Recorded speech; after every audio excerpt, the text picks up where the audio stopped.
Hi everyone. Hi everyone. We're a bit late. My bad. Sorry for that. But thanks for waiting and coming to our 2024 Worlds preview and our 5-year anniversary. I don't know why I added fifth in that. 5-year anniversary of AnythingGOEs. Yeah. We started at a really odd time. Like for us to start like right before Worlds is a choice. Yeah. I do the 17th as the anniversary because it's the day Lois came up with the name. But I don't think we started posting until after Worlds. Probably not. And it was And like for World Team Trophy. Nobody knew what we were doing until like towards the end of the summer. Nobody paid attention to us. We had to hustle for them St. followers. Patrick's Day and was the anniversary of when I started dating my like long-time ex. And so I am never going to forget that this is the anniversary. Oh no. Maybe we'll change it. I literally got like the notification on Twitter last night as well. Sorry, X, where it was like, "This is your Twitter anniversary." I'm like, "Yeah, we know." So this is also to celebrate our Twitter anniversary. So yeah, we're just gonna preview through all the disciplines. We have a little Q&A at the end, people that have submitted questions. If you want to ask us stuff in the chat, feel free to ask us stuff in the chat. We will try and get to everything and try and make this as long as possible so that Ellie can join. Yes, so we feel will free to ask hopefully us a have lot of Ellie stuff. joining like within the next hour if we're lucky. But I guess we'll jump straight into women. Now, I want to disclaim, I chose the top sort of people, the top few scores that will be at Worlds. I didn't select everyone. That would have been a very busy thing, and this took me like an hour to do. Yeah, it's beautiful. I like that you have the warm colors on top and the cool colors below. Nice. That was mostly my goal. Yeah. Thank you, Melissa.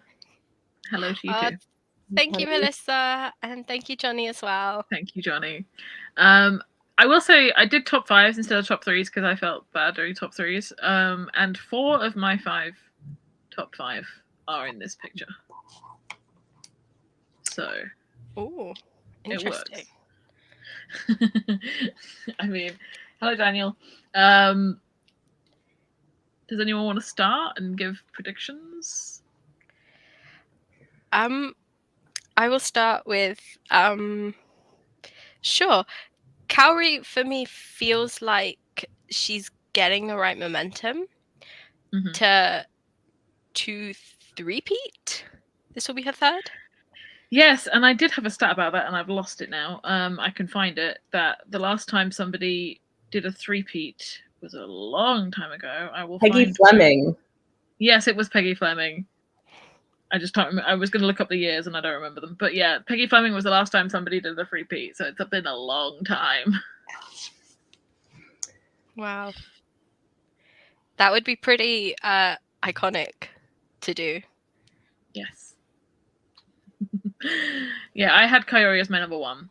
So, I mean, if Kaori does what Kaori does, she's not beatable, in my opinion. So, agree. Yeah, I feel like I look at this and I'm like, so definitely like Kaori's my pick for gold. I think if she had a mistake and I wouldn't be surprised if Luna was able to get it. But I would be surprised if it was someone other than one of those two with gold. Not because they're not capable, it's just they've sort of put themselves out in front at this point. They've established themselves as like 2 of the top skaters. I also have Luna as second. I have Monet as third. After that 4 continents win, I think she has the potential, and also probably has a layout that isn't too prone to mistakes if she can deliver it. And I think she's. I mean, if you come off a 4 continents win, you're going to get a bit of a boost that you may not have had before from the panel at Worlds. So I think that's possible. I want to go out on a limb and say that for me, it's Hana Yoshida as yeah. And she's someone that if she got bronze or silver, I wouldn't be surprised, and if she got 10th, I wouldn't be surprised. Like I think, but yeah, I just have the sense that if she skates clean, if she can get the triple axel, which are both, you know, big ifs. Big ifs, yeah. She has the ability to get that technical score that's above, you know, any of the other contenders. And I just somehow feel like it's time that she's going to pull it off here. Yeah, I actually don't have Hannah in my top 5 because I think her mistakes can be so volatile. Although she does seem to always manage to come back and grab a good spot, even if she does make a mistake in the short program or something, or falls on the triple axel. Yeah. I just think if everyone delivered how they can deliver and she made mistakes, then she may fall out of that, like, top places. Absolutely. But she has the potential. She has the potential. That's I said that's my risky pick, but and I'm saying that, of course, even though I think I prefer Monet's skating in a lot of ways, and I love that she's doing better. I really want her to do well here, and I don't know. That's where my instincts are telling me, though, is that I think we will see somebody's triple axel rewarded here, and I think it's most likely to be, of everyone who has that potential, I think it's going to be Hannah. Yeah, I also love her programs. I think the judges love them as well. So I think if she can deliver, then there's nothing stopping her from being up there. I will say my yeah, you carry on. Sorry, I was just going to say I'm between a few people for bronze, because it really could be like everyone skates their best and it's a really tight fight, and it's like similar scores, or one person's going to lead. And obviously when you look at the top scores for the season, Monet is 3rd, and so I absolutely see the fight for her. I was leaning towards Isabeau. I think she's had a bit of a break since Nationals. She's had the chance to sort of not relax, but not compete in the compacted schedule that was Nationals and 4 continents. She's had the chance to maybe rest her body a little bit. I'm absolutely also agreeing with the comments that maybe Amber, because we've seen her triple axel. We know it's there. Could this be the competition that she puts everything together? That's a big if, though. Like, I love Amber, and I would be ecstatic to see her on the podium because I love her as a skater. It's just, it's not even down to the triple axel anymore. Even if she lands the triple axel, it's about delivering the rest of the program after that, and it seems to be so hard for her to do that. I would love her to do like 2 clean skates. It's just. And this is Amber's second time on the world team. I think so.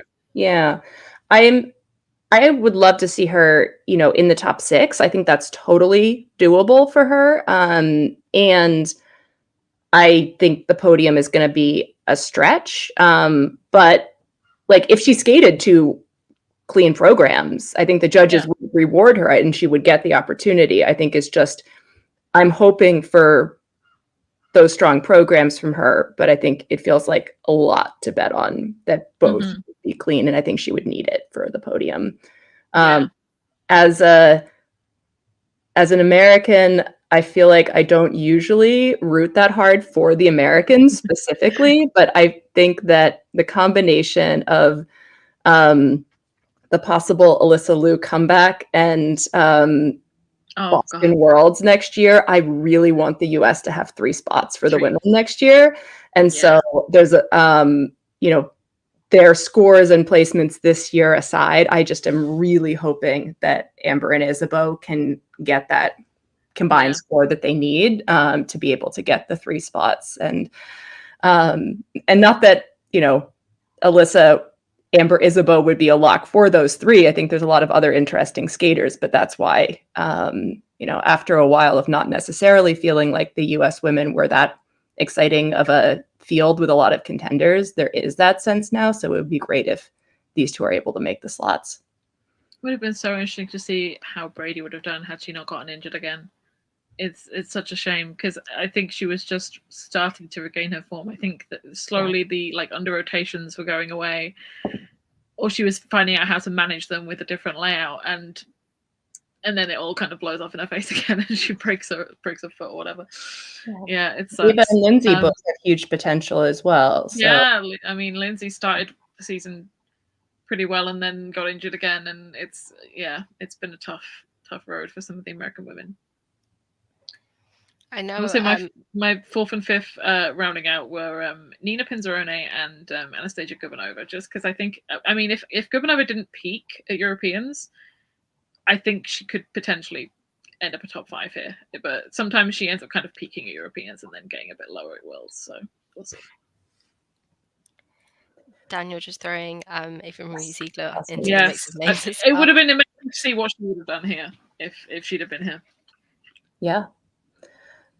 You know, I was thinking about some of the other, you know, the young Europeans who have been doing well, thinking about Nina, and then also people like Livia Kaiser, Serena Yus. Like, I think we will see some of that generation in the top 10, but I'm not sure that any of them are going to, you know, have the scores at this point that they'll make it into the top 5. And then to Daniel's question, you know, no Koreans. Yeah. I did debate those who are capable of it, but they haven't been showing it this season. Yeah. I did debate Chaeyeon, but she kind of, her score peaked really early in the season.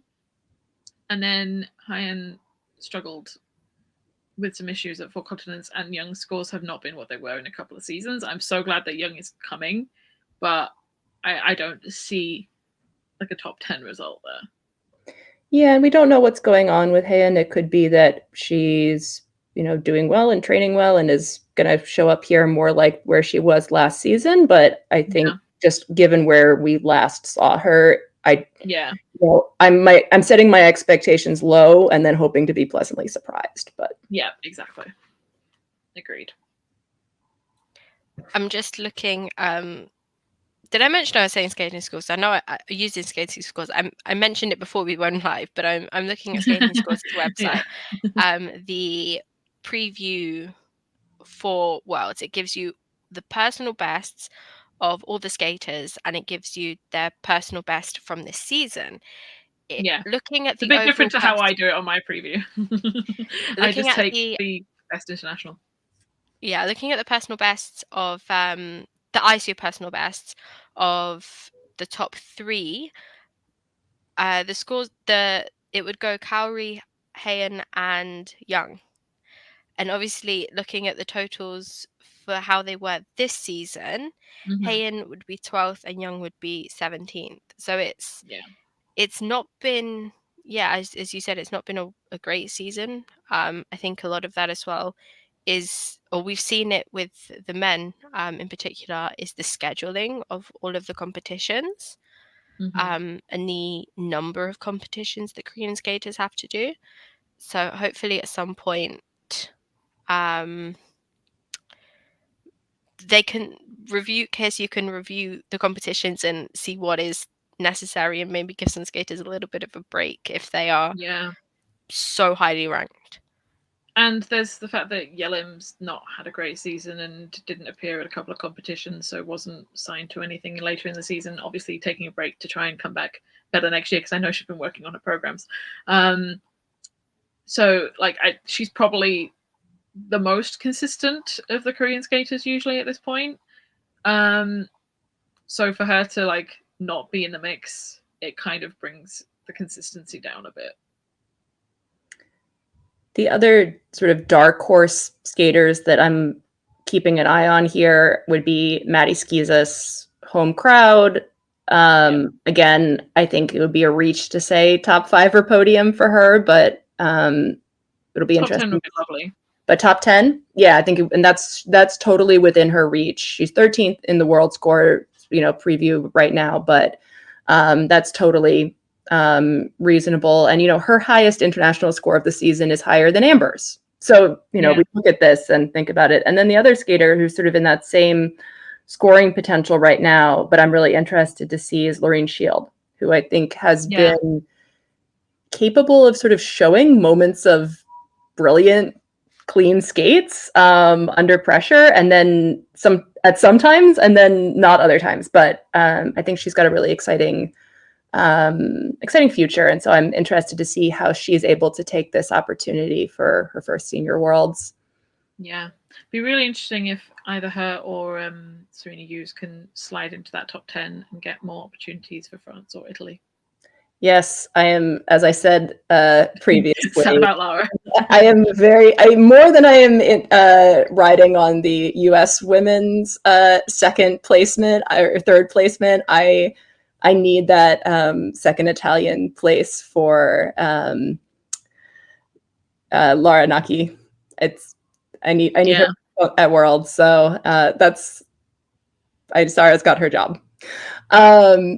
Just to reply to Johnny there about Loreen, Leah did originally have the world's assignment. They switched it a few weeks back just before the assignments came out. They changed it, Leah for Loreen, which was very interesting because they both competed on the same weekend and had very similar scores. So obviously they probably based it on the fact that Loreen had a very good Europeans. Yeah. And the other sort of thing that I'm looking at here are a couple of my favorites who are right on that bubble for free skate qualification. Looking at Josephine Tellegard and Julia Sauter. They're both skaters that I always recommend people make a point to watch, even though they're not going to be most likely, top 10 skaters. And so I really hope that they get to the free skate. And I would be ecstatic if Suhan made the free skate this time. She's coming off a good 4 continents, so yes, I would be excited for that as well.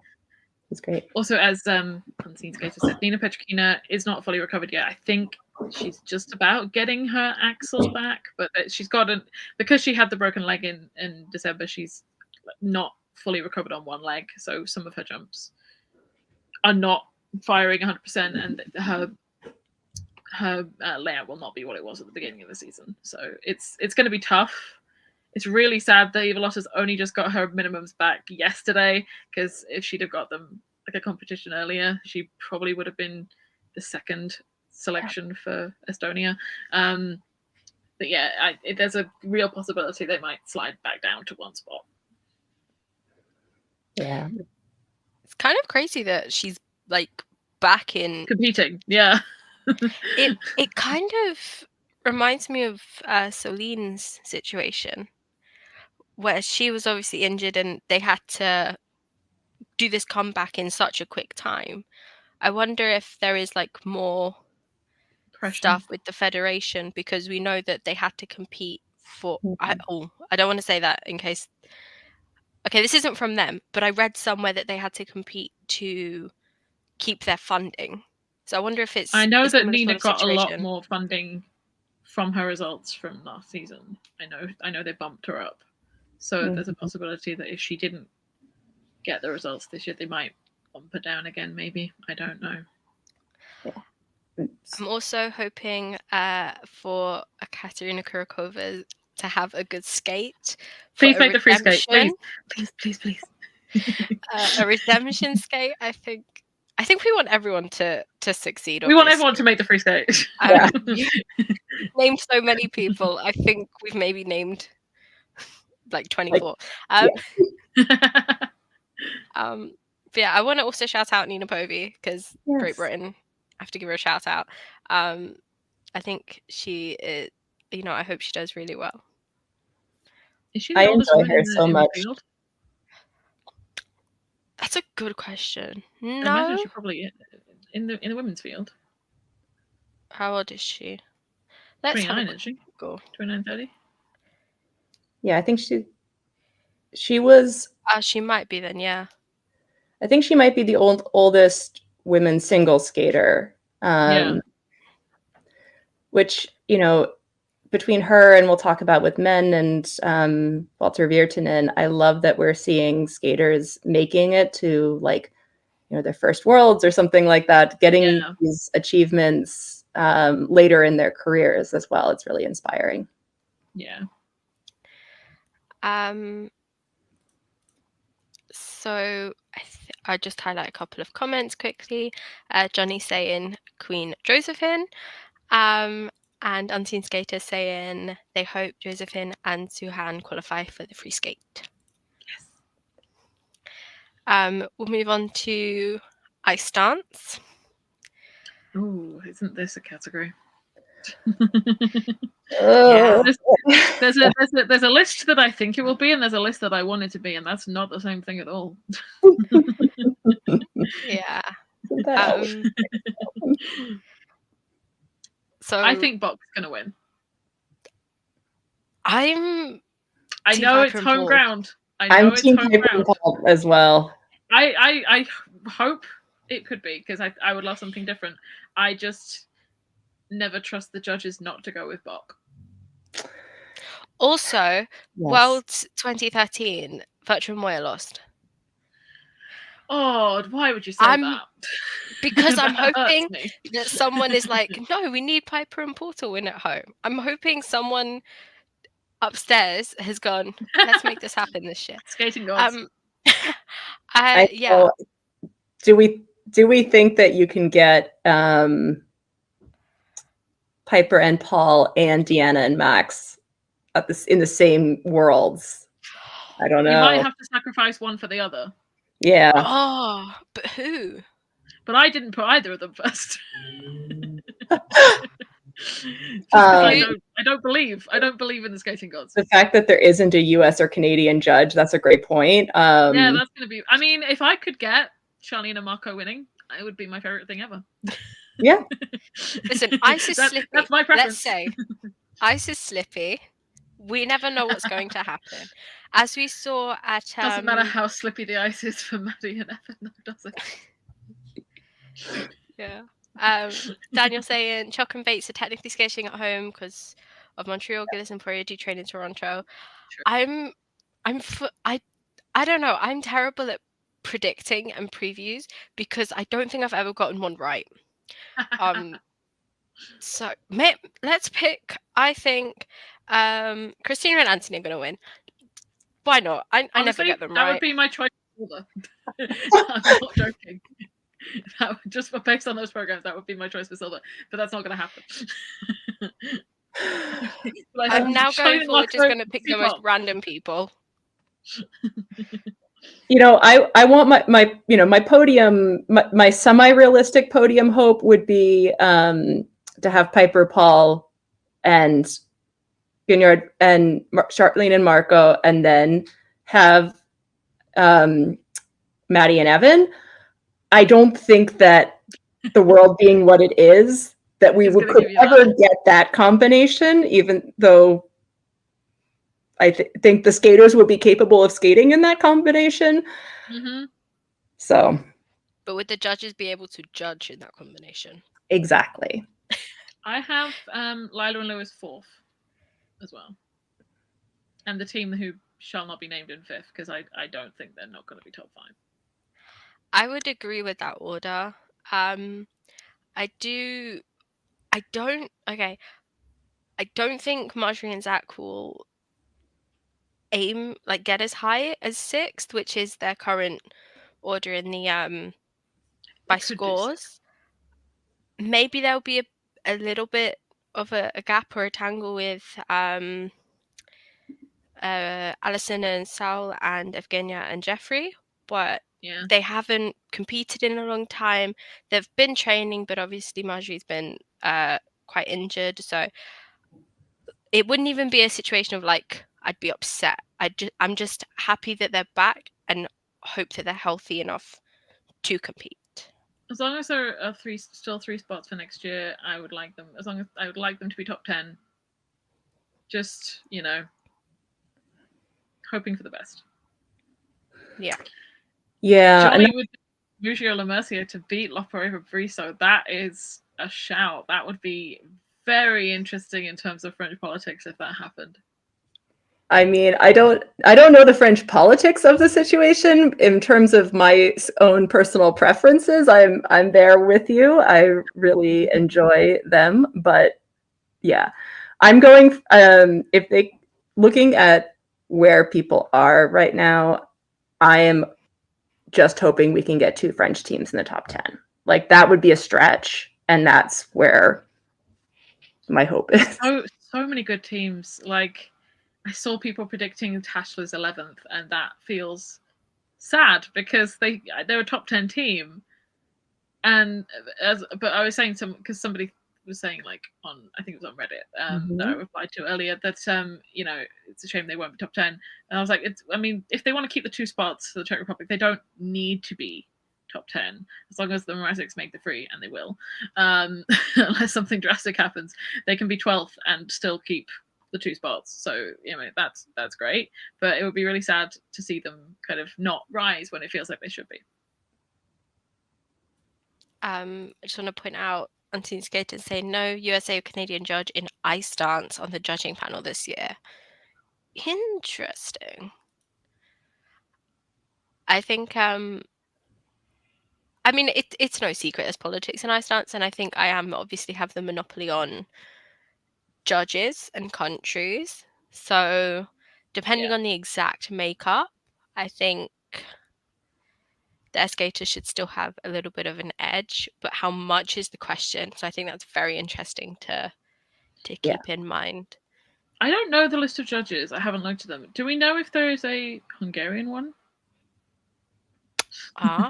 Just because I became aware a little bit later than probably some people. I became aware today that Ignateva Sezemko moved from Russia to Italy with Barbara. So I was wondering. So there is a Hungarian judge. Interesting. So Barbara has another judge. So the list of judges: Australia, Spain, Estonia, Finland, France, Germany, Hungary, Italy, Japan, Lithuania, New Zealand, Poland, and Slovakia. That was also a mini test. There's no New Zealand team anymore. Yeah. There isn't now. Interesting. I need somebody to sit me down and draw me a chart. Like if anybody else who thinks you understand ice dance judging politics, like give me your like. The British judge is interesting because that may not work in Lionel Lewis's favor because they tend to always boost them a little bit. So yeah, I'm thinking of one judge in particular. Someone just mentioned, I believe Mark is commentating during the gala for Junior Worlds. I think that Mark was commentating. Yeah. There's weekends. I love the chaos that people went with ice dance. Me too. Thanks, Daniel and Samantha. I think it's going to be interesting. Yeah, that would be interesting, Nolan, about the I want chaos, controller. But also do we know who the technical controller is? Because I know Melina did 4 continents, so I'd be surprised if Melina did this as well. I don't know if they announce names until like the day of or the day before. It's usually late. Yeah. I would be surprised if he did back-to-backs. Yeah. I'm hoping.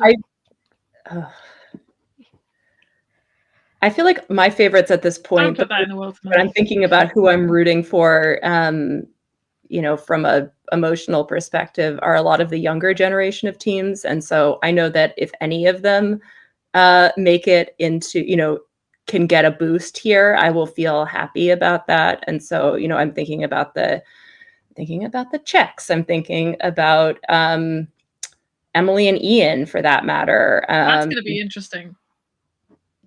I'm interested to see where they land. Yeah, and of course, Luis and Theo, who I did get my boost of getting to see them outperform expectations at Europeans, but it would be really Yes. nice if Mila and Nikolai made the free. They've been such an impressive new team. I was just going to mention them. I'm just looking at the full list. Yeah, as Anna said, a lot of the younger teams. Yeah, I think the Looking for a youngest. really good. Oh, sorry, I was going to say looking for a really good result for Orhara Purinen because I Yes. love their programs. And I hope they're a little bit more healed now because they're a bit beaten up at Europeans with injuries. Yeah, the K-tape on 3 limbs for Yuka was a bit scary. So I'm very much hoping they're in better shape. Yeah. God, there's a lot of people I just like. I hope they do well. You know. So many teams and so few of them make the free. I'm making my own list here, which is not how I think people are going to place, and not even who I want to talk to in the mix zone, but which skaters am I willing to skip in the free skate in order to talk to other skaters because I think they're going to skip in the rhythm dance because I think they're going to make the free skate, versus which people I want to talk to versus which programs I really want to see live. And this is the calculus that is like, in ice dance in particular, is brutal, but not as brutal as pairs. Actually, I'm changing my mind because pairs I want to talk to everybody. Ice dance I want to watch everybody, and so these are both contradictory things. There's a lot of thought that has to go into that. When I was in Sheffield, I was like, I'm just staying downstairs. I'm not going to run upstairs every time. I watched people in practice. That was enough. Yeah, there are times though that at Four Continents I didn't watch most of the free dance, and last year, and I regretted that afterwards. I would have liked to have actually seen more of those programs, but oh well. So yeah, similar to Can't Wait for Phoebe and James. I really hope they don't have the issues they had at Europeans. Clean skate, please. Just I don't want the worry. This one to help out. So they have a little bit of an edge. They do. Yeah. But not as much as they could have. Yeah. We'll have to see how it all plays out. But I do think the podium is going to be some combination of Maddie and Evan, Piper and Paul, and Charlene and Marco. Yeah. Just won't be the order I want it to be. We'll move into pairs, which at the start of the season, I was convinced Deanna and Max. I'm not unconvinced that they can do it, but I think there's a lot of competition now.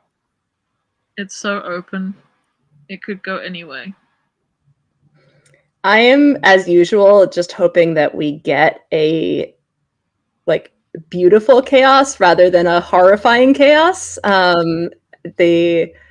The wide open field, but if everyone was able to skate at what we know that they're capable of, would be so fantastic. And I think that, given where we've seen them this season and where they're coming in, I still give Deanna and Max the edge. If they skate like they were at the beginning of the season here, I think they'll have it. I think are still have the edge on them in terms of, their potential, or the Japanese at their, Riku and Ryuchi at their best, I think could beat Deanna and Max still. But that gap has closed, and we're not sure they're going to be at their best. They're going to have a new, programs that they haven't competed much. It feels risky. And then the same, looking at Conti Machi have been in such a rough place coming in. They have the potential, but will they get there? Mm-hmm. I actually had my podium with the Germans, with Minerva and Nikita as bronze. I think that gold. after Europeans, they're going to shake it off and be back to where they were. I think Europeans was their fluke, and we're going to see them at the way they were earlier in the season. Yeah, I think they can get gold. I think it would be very, very interesting for the field if they came out and skated like they did a little bit earlier than the Europeans. And it would be very interesting to see. I think if Deanna and Max skate like they did at the beginning of the season, I think it's theirs. But I don't know if they have that right now. I mean, maybe it's gotten better in like a little bit of time off, but yeah, I was very interested in their like neuro training for focus thing that they're trying. Like that was something that I hadn't heard of skaters doing precisely that kind of mental training. They were talking about this in the media call ahead of Worlds, and so I'm curious to see. You know, they're very much like leave no stone unturned. But I thought it was really interesting that Max was saying that that was really good for his ADHD. And so I just find those elements of, you know, skaters trying to not leave the mental side up to chance really interesting. Whether it works is still hard to predict, but I think the backstory for that as well, with Deanna saying that she was watching an American football documentary, and I think she said that athletes help athletes, and so she was like, how can I implement this into our training? And Max has spoken about his ADHD this season, and she recommended it for him, and I think she said it was hard for people to get in normally. But it's cool, and it's, yeah, as you said, it's cool to hear of something new helping people. And the actual like way they do it was quite interesting to me. So yeah, my top 3, some sort of order podium, would be Minerva and Nikita, Deanna and Max, and Anastasia Nuka. I think. Oh God, why? I think they are gonna. I think they're gonna get bronze. Not after what happened at Junior Worlds. No. I don't have them in my top 5. I don't have them in my top 5. I mean, but maybe that's biased. Thinking, but I don't have them in my top 5. No. I'm trying to think of how they've been received so far, and judging wise, got the mental edge though. They crumbled. But do the judges care about that? I mean, I think they'll medal. I think at least. No. Okay. I don't believe it. I mean, let me go with my random winner. It can happen. I just don't believe it. I think yeah, Vapor, Nor, and Digby should win. While we're talking about political judging, I kind of wonder what the political judging looks like in pairs, which is something that we don't talk about in the same degree. But I wonder if teams like Minerva and Nikita, or the Hungarians, the Dutch team, get sort of a Eastern European by association points for training with Dmitry Savin. Like, interesting. Yeah. Maybe not, but that's sort of, you know, when you think about sort of the camps in pairs, which there very much are these schools that are competing at this point, we don't tend to think about that in terms of judging politics necessarily in the same way. But I wonder if that's another element that's happening here too. Yeah, my podium rounds out with, like I said, I have the Germans first. I have Diana and Max second, and I have Miura Kihara third. And then I have Kunchimachi, and then I have the Australians. Because I thought they were robbed at Four Continents. I think they have the potential, but... Yeah, I'm excited to actually, I haven't seen them skate in person yet, and I'm excited for that because they're a team that I feel like I haven't really clicked with. But I'm looking forward to like watching them practice and sort of getting more of that understanding of them. I had the rest of my top 5 as I think that Lucrezia and Matteo are going to make the top 5. And then I'm sort of stuck among many potential people who I think have the possibility, but I'm not so sure, are going to pull it together. And so in my mind, it's sort of teams that, if they skate clean, I think deserve to be in the top 5, versus teams that I think may get placed in the top 5 for their technical elements and consistency that don't feel to me as compelling performers or as, you know, strong skaters, but they're making the case for themselves over the season.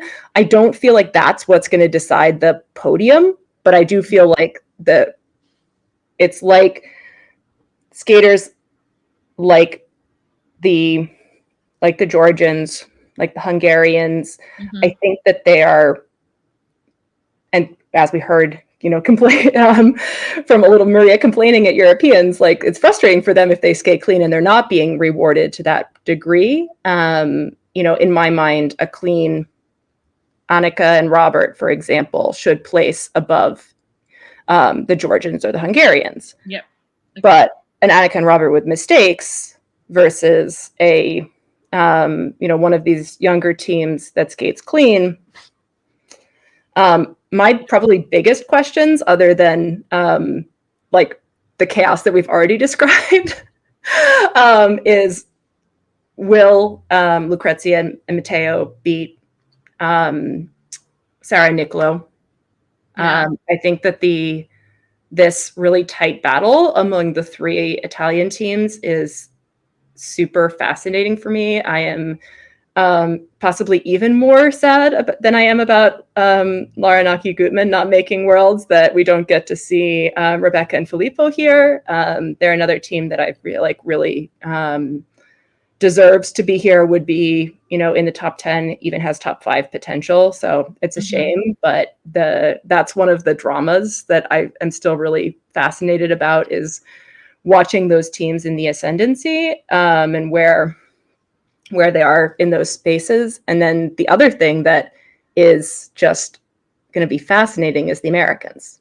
Yeah, I was going to say, we have no idea what Chan Hao are going to do. We have no score base for them at all this season. So we have, like, obviously when they're healthy, they're top 3 potential, but how healthy have they become? We don't know. I know. This is another, can we keep 3 American pair spots? I don't think so. It's going to be rough. I mean, I think the scoring for Cam O'Shea was a bit generous at 4 continents. Maybe if it's generous here, maybe, but unlikely. Yeah, I mean, so in terms of components and skating skills, like clean programs from Cam O'Shea or from Emily and Spencer should score really well. And honestly, the same for Valentina and Max. Like, they're skaters who are getting points on all of their pair elements. They should be getting pretty good PCS. But, you know, I look at this and the side-by-sides and the throws for all of them. All of them. It's rough. Whereas, and Emily and Spencer are not usually, you know, rough in that. And, you know, it's interesting to see, you know, where are they, like, with not having been able to train as many pair elements this year. Maybe, like, Emily has done a million jump repetitions and is, like, in fantastic, you know, jumping shape. Like, I just feel like it's such a question mark at this point. And lifts, because if you abort a lift, that is the killer of a score in pairs. Like you can't salvage that if you abort a lift. And they could only do 1 lift in the short program at nationals. Yeah, it is wild. Oh, I'm super interested in what Daniel was saying about the skate off that they had to do. I don't know what happened there. I saw them there. I don't know how it went down. Obviously, they must have won it because they didn't switch the spots. So they must have been looking somewhat improved.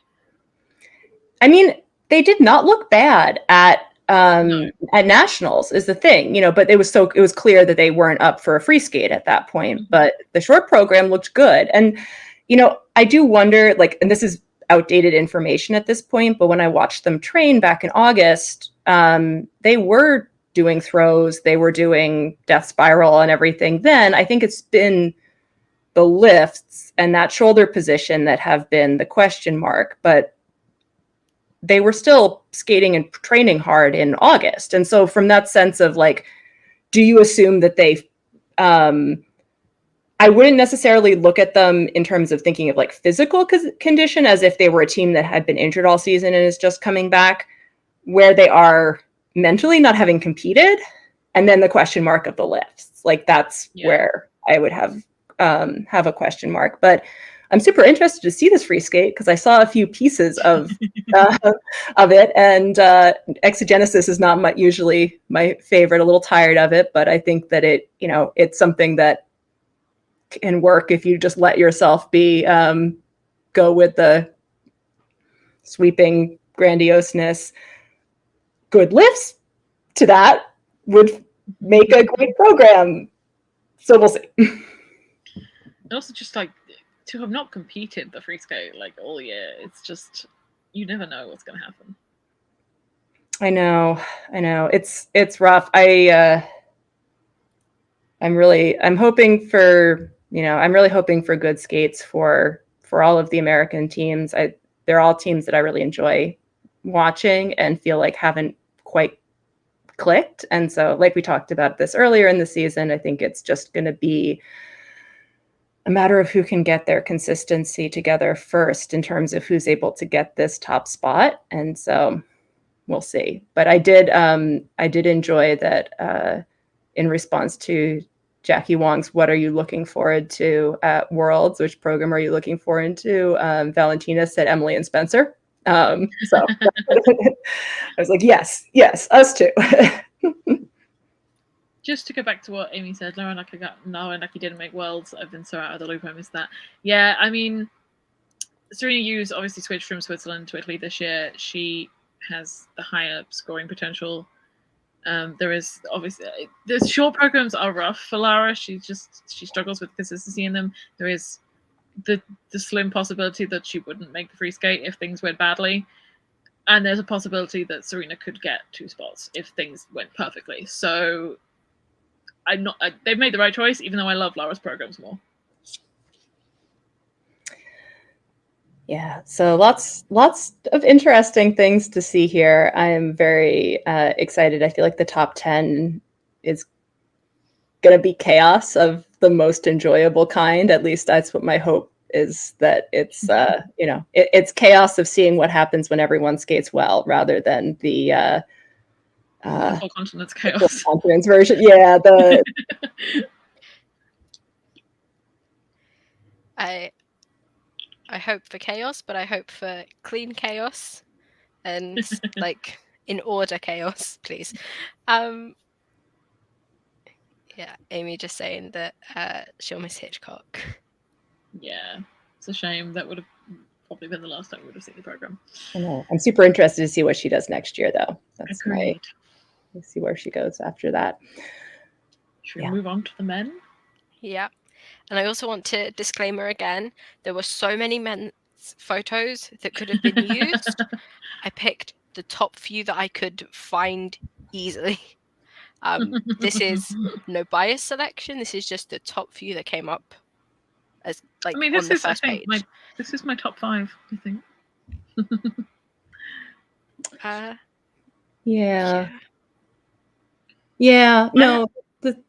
my top 5 as well. Yeah. In that case, I picked it on purpose because I knew that would be your top 5. Yeah, I went for Yuma for the win. Ooh.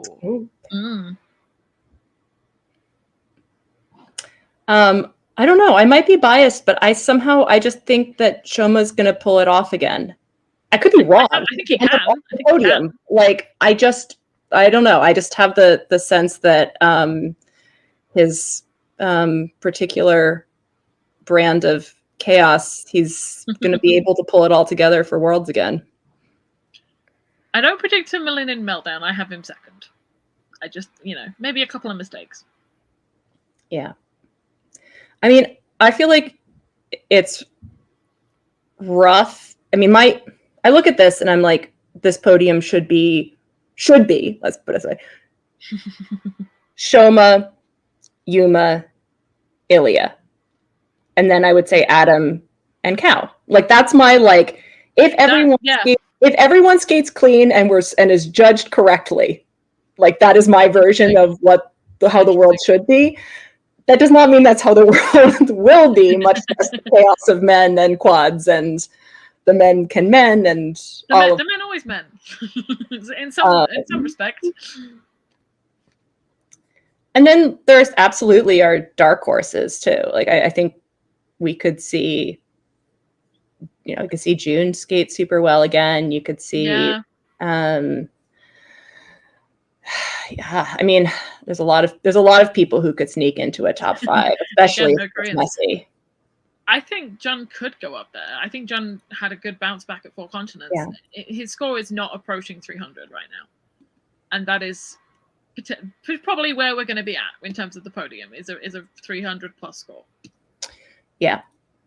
I mean, thinking through season's bests here, the skaters who are in that dark horse territory that we haven't mentioned are Mikhail Shidorov, which, he's not necessarily, he's not getting near 300, but he's certainly in that mix. He had a crazy layout at Challenge Cup that really came down in the technical reviews, but I saved like something like the score that came up from what the layout he put down. There's a cat here. The layout that came down, I think it was something like 110 tech that he had in the free skate, and it came down a lot. I think it probably came down to like 87 or something like in reviews. But if he is able to eventually deliver that, he's definitely up there. But I don't think it's his time yet. I think there's refinement that needs to be done. Agreed. I mean, I would love to see Lucas Britschke keep rising. I would love to see Boyang Jin do well here. I'd love to see Alexander Solevko, like in terms of thinking about sort of who rounds out that top 10. I think there's skaters that I would love to see be able to sort of solidify themselves a little bit more as contenders and, by having good skates here. I think it's going to be super interesting to watch where Jason Brown places. Yeah. I don't see him sneaking onto a podium. I think even top 5 is going to be something dramatic happens. Yeah. But top 10 certainly. I mean, I think where he is in terms of, where we know in terms of scoring potential, he is certainly, up there with the people that we've been naming. And then there's just so much potential for chaos. I'm looking down this list and I'm just going, oh God. I need my Italians to do very well. Italian men is so interesting this year because obviously you have Nikolai and Gabriel. And that's like, usually it's Daniel and Matteo. And obviously Matteo has had a surgery and he's recovering, and Daniel is gone for the foreseeable future. That's the nicest to put that. So, I mean, both Gabriel and Nikolai have been scoring in the 250s. So, they've got good scoring potential if they can land the jumps. They're literally like back to back together on the score. They're very close, yeah. I just scrolled down to 25th, where we find Roman Sadowski. Oh no! don't put that out into the world. People will be very upset. No. In my defense, it is his placement on scores. But I'll be interested again. Home crowd. He's had a heck of a season. Or lack of season. But he's in Montreal, so it's a good start. That's the first step. I mean, but thinking about scoring potential, I'm really interested to see how Wesley does. Like, I think he's another skater that home crowd, if he is able to skate at his potential, should do quite well. But I would put him in the same sort of category as the Italians, as people, who are in that mix for the top 10, but could, I mean, it's men, this could happen to anyone, but I was going to say, are also in that mix for not making the free skate. I also am looking at Camden Pulkkinen, really hoping that he is able to skate to his potential here. But if he gets, if he gets those quad toes and skates clean programs, he could be a top 10. I mean, we've seen him be 5th at Worlds before. Yeah. I don't know if that, like, things have to go wrong for that to happen with him right now, but he's definitely a respectable contender. Yeah, I agree. There are genuinely so many people I could look at and be like, yeah, they could make the podium, they can make the top 5. With my own personal bias, I will say that I am very excited to see Denis Vasilyev's new free skate. If folks saw that, but he's debuting a new free skate at Worlds, which is truly shades of strategies taken by his coach in the past. I was thinking about that sort of like mid-season. I'm just going to do a new program. I'm tired of it. I think that's what's happened, but I am actually really excited because even though I don't love Lion King programs necessarily, Denis had an exhibition to He Lives in You back in 2018 that was so good and so much fun, and just a beautiful skate. So I'm really interested to see sort of what a 6 years later version of that looks like. To Johnny's, Denis does not make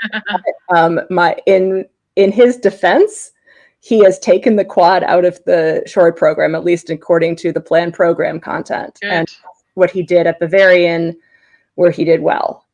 So I'm excited for that strategy. I'm excited for the Denis chaos, because I think in other times he's come in thinking he was perfectly prepared and then had the competition be chaos. And so in my reverse psychology, wishful thinking mode, that means that he comes into this with chaos and everything's going to work out really well. So just going to put that out there. But I have so much on the bubble for the free skate, and it's so painful. I was going to say, there's going to be so many men that we love who aren't going to make the free skate, and it's going to hurt. Because there's so many men in this field. Yeah. But yeah. There's 40. I just got to the bottom of the list. I am convinced the tech minimums are going up for the men this summer, because that's when it happens. If too many people make Worlds, then they raise the minimums. Yeah. Oh. Yeah. I was just thinking about Valter. Because it's like Valter and David Luton-Brain and Yari Kessler, and those people aren't going to have their minimums anymore. Yeah. Yeah, as Daniel said as well. Yeah, the qualifying round will be back. I still think they'll raise the minimums though. I forgot about that. You still gotta set them up in the hotel for the qualifying round. Someone has to cover that. Yeah, I forgot about the qualifying round until people started saying that they got. I hated it when it was introduced. I still hate it now. Emails about Worlds next year and like the information about what's going to happen when. Oh God, yeah. I'm not even. Yeah. Wow. I'm not ready to think about that. No. That stress was brought to you by me looking at the skaters who are in 24th through 40th on this list and realizing that there are probably 10 or 12 of them that I'm like, will be really sad if they don't make the free skate. Yeah. I would also like to publicly say, Ellie, if you're still here, please log into this site to jump on. Please, because we're going to move on to questions soon. And will somebody explain what the qualifying round is? What is the qualifying round? At Congress a couple of years back, they made a decision that they are reintroducing a qualifying round, or introducing, I think they've had it before, where instead of, they go to Worlds and people skate their free skates, and then they get eliminated based on that in the qualifying round. And then those skaters who make it through will be the ones who do the competition. So I don't like it, but that's what we're doing apparently. That's a very slapdash explanation of it. I don't have the whole diatribe that they wrote out. But they're not adding the scores from the qualifying round into the totals, though, are they? No, I don't think so. No. Okay, because they're not going back to that old way. I don't think so. Okay. I think it's just a case of they knock out the people who don't make the threshold. Clearly, I need to read the rules before next season. Thank you, Daniel, for doing live fact checking in the It was so complicated when they wrote it that I just went, "This is in 2 years. I'm not reading it now. I'm not listening."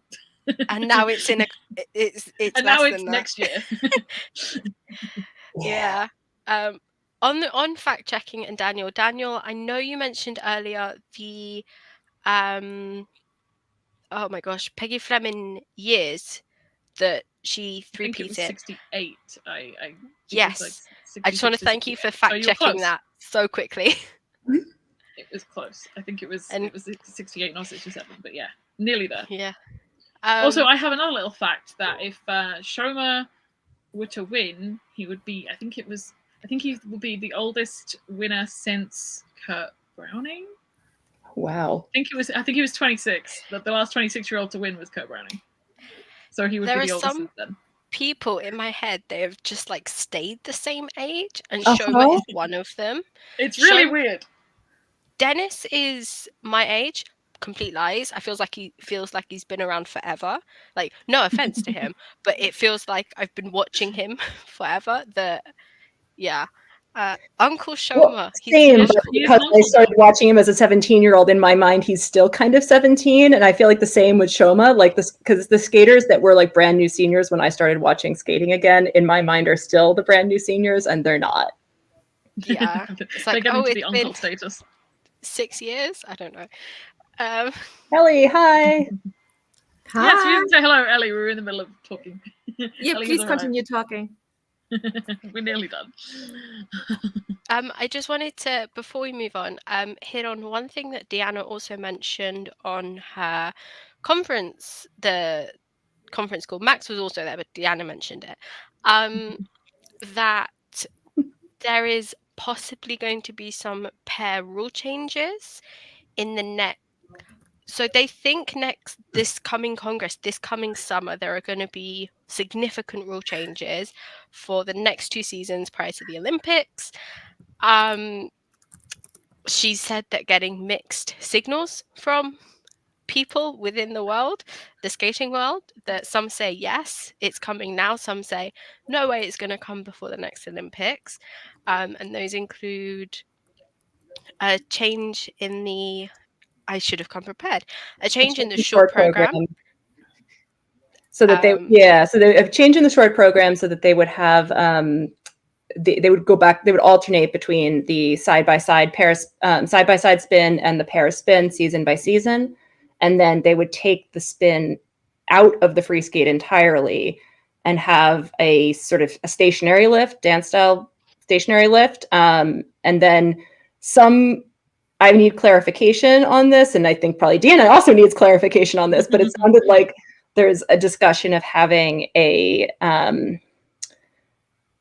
choreo lift, like an arms straight above the head lift, but without levels, and then possibly in place of the choreo sequence.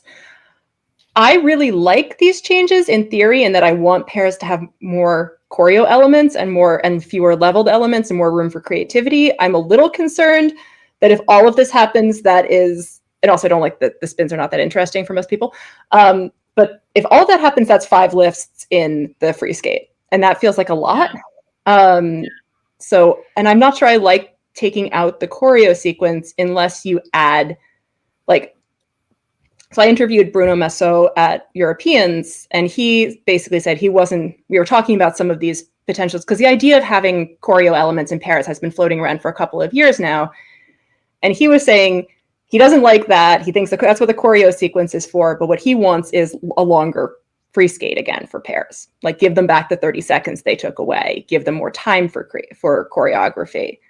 So I can see the pros and cons of both of those approaches, the sort of fewer elements and more room for creativity versus let's give people specific choreo elements. And I'm not sure that those are totally in opposition, but they could lead in different ways. So I'm excited that they're trying to innovate. I think Paris absolutely needs more room for creativity and artistry. Skating period needs more room for creativity and artistry, but like, good job trying things for Paris. I'm also with Deanna saying new new elements that they have never done before 2 years before the Olympics is kind of wild. So my not so sneaky plot at Worlds is to see if I can find anybody on the technical committee. Because the pairs and singles technical committee I know is holding some meetings at Worlds, as well as the dance committee. And I'm really curious what they're going to be discussing there, because I think that some of these changes, they would have to go through Congress, but they would be previewed here, and there you'd be getting coach and potentially athlete feedback at that point. So I'm one of my side quests for Worlds is to try to track down some more information about these potential pair changes. Yeah. And if any skaters or coaches, because we know they watch this, which is terrifying, yes, have any intel, message us. We're open to it. Yeah. Yeah. We always like to know what's going on. Yes. Tell me all of your nerdiest thoughts about pairs, please. And all the disciplines. We're just nosy. Everything. You can tell me your nerdy thoughts about other disciplines too, but I may not understand them all about dance. But I'll try and I'll pass them along. So Ellie is here, and that leads us on to the Q&A section. The party section. Yes, of course. We got the little here thank for the you to the people who have helped us this year. Yes. So thank you, first of all, to everyone for the support. If you watch this video on YouTube, if you listen to this on a podcast somewhere, which I know we're several not weeks up to date behind. with. Yeah. One day when you hear this, thank you so much, everyone, for the support. If you want to join our Patreon now, we will be discussing Worlds with our Discord. So if you want to get the lowest tier, you can come in and join the chat. Links are in the description of the YouTube channel. We have a £1, £3, £5 tier / whatever your currency is. But special thanks to, and they didn't know this was coming, Anna, Izmi, Verit, Alessia, Chloe, and Claudia for being part of the team, for helping us, for being at competitions, photographing, all of that. And of course, thank you to our Patreons and Ko-fi supporters, coffee supporters, for helping keep our website running. We really, really appreciate you all. And if you're here, please subscribe. It's it helps get viewers and get a little bit of change from YouTube, so that's nice. Yeah, and like I said, I'll be at Worlds. So if anyone's going to be at Worlds and you see me, say hi, or message me on Twitter and tell me that you're going to be there, or any of those things. But I would love to meet anybody who might be in Montreal this week. Oh my God. Yes. I'm very not ready for Worlds. I'm trying to but it'll be fine. I'm driving up on Tuesday morning. It'll be fine. Oh God. Oh wow.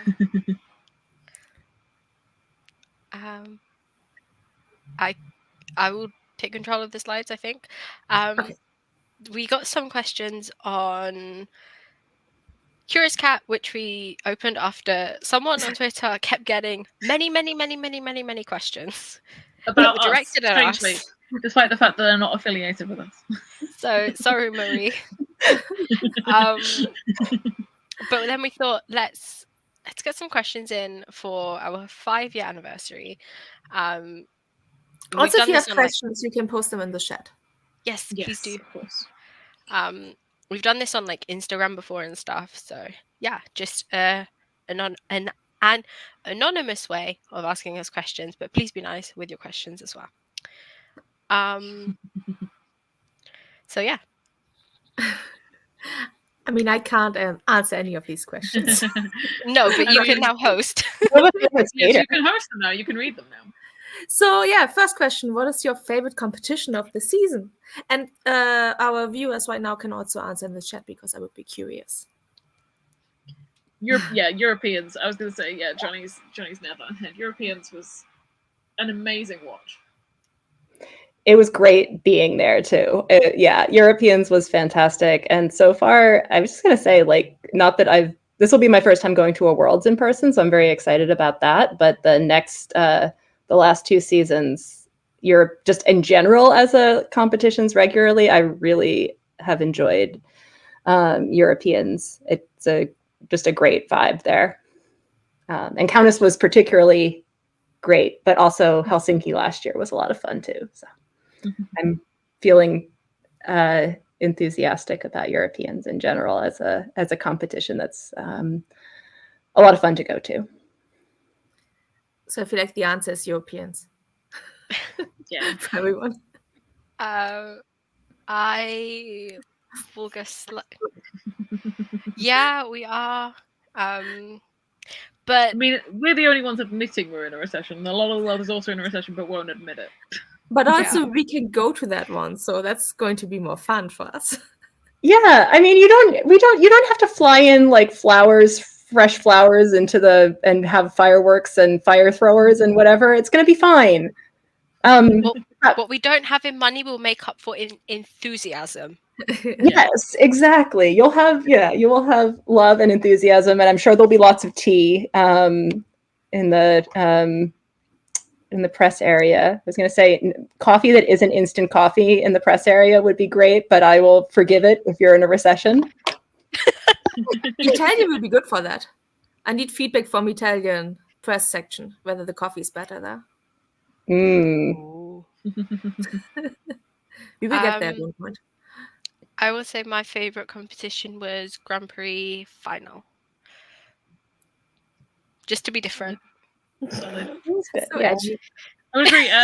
Laura said Junior Grand Prix Thailand, and that and the competition they had the week before in Thailand as well. They were so much fun. Like they had a DJ, everyone was like raving in the crowd. That's great. I was like, it's a great start to the season. I was like, this is awesome. And then it kind of went downhill from there for a while. Samantha, us two. It is like a 3 to 4 hour drive. It is. Yeah, I have to drive. I have to drive up there. Yeah, Lois drives us. It's otherwise I take the coach. It is a journey, but it's worth it. There, Sheffield will. It'll be in the arena next door to the big one, Sheffield. not the small one. Yeah. Samantha's in Scotland. Oh, so you get. That's also a journey. Yeah. I remember there being a journalist asking and sort of hinting if people should like get Scotland to host, because obviously they have Dundee, where a lot of the British skaters do train. So yeah, you never know. You know, we should host a junior Grand Prix or something like that. You know, yes, I mean, I know there's the Tayside Trophy, but like, I'd love an excuse to go to Dundee. Didn't they do that because so they put the Grand Prix in the small ring because the hockey team had it booked already? And it was last minute. Yeah. So yeah, also, the hockey team had the big one booked. That was a theory I came up with on the spot, and people actually ran with. People ran with it, but I think you were right. Yeah. Thank you. It was definitely already booked. I don't know. Yeah. Oh, I think it was like N-Dubs was performing. It was a very random. That was was that not the Nottingham one? Oh, am I mixing them up? No, maybe I'm wrong. Maybe I'm wrong. It was 2 years ago. Now it's fine. Yeah. Someone else was like performing there. It's okay. We're still talking about how much fun Sheffield was from 2 years ago, and it will be fun again in 2 more years. But in the meantime, yeah. Yeah. Okay. Next question. What? Sarah, what did you want to say? Okay. No, is my like go between when I have no idea what I'm saying next. Okay. What is everyone's favorite program from this season? I will say both of CPOM's rhythm dance and freeze dance. I love their programs. Yeah, I do too. Oh man, like I should have been preparing this because this is super challenging. Oh, I had an idea too, and now it's gone out of my head. Okay. Sarah, what about you? bear with me here. Ilya Malanin's short program, because Okay. Yeah. I just love the choreography of it. I think it's a really well put together program. I had Yuma's free skate. Yeah, Okay. free skate of Yuma's. Deanna and Max's short program has grown on me a lot. You've had the oxygen stuck in your head. Yes, and whenever I think about it, it gets stuck in my head. So that is what I'm going to go to bed listening to. And I'm going to pick ice dance. I've got to go Marjorie and Zach's rhythm dance. God. I will also throw in, because I just have to go and look it up, Shun Sato's short program, Deliver Tango. I loved it. Yes. Oh my god, so many. Yeah, I'm gonna go with Valentina and Max's short program, the Rhapsody on Theme of Paganini, which I always want to say is rock. But yeah, anyway, it's not Rachmaninoff. It's Rhapsody on Theme of Paganini. I love that short program. It's I think that's gonna go for my favorite. I just pointed directly. No one can see what I'm pointing at. I pointed at Daniel saying Flores Wang short program. I love that Anastasia short program. I love it. Also some great answers. Yes. Pure Highways programs are great. Lucia Anteo's free dance.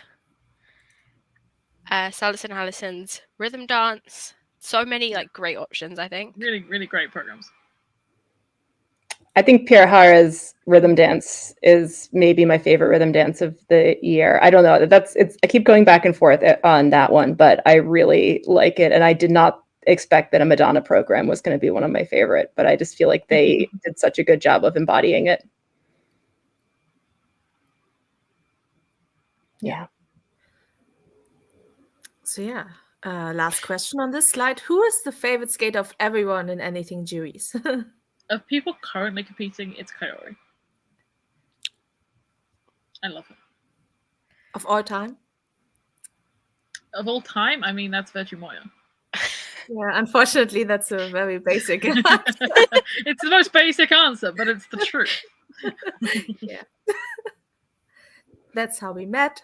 That's how. It is, unfortunately, that's the villain origin story. Oh, that is our complete origin story. We were going to touch on that with the slide before, and I forgot.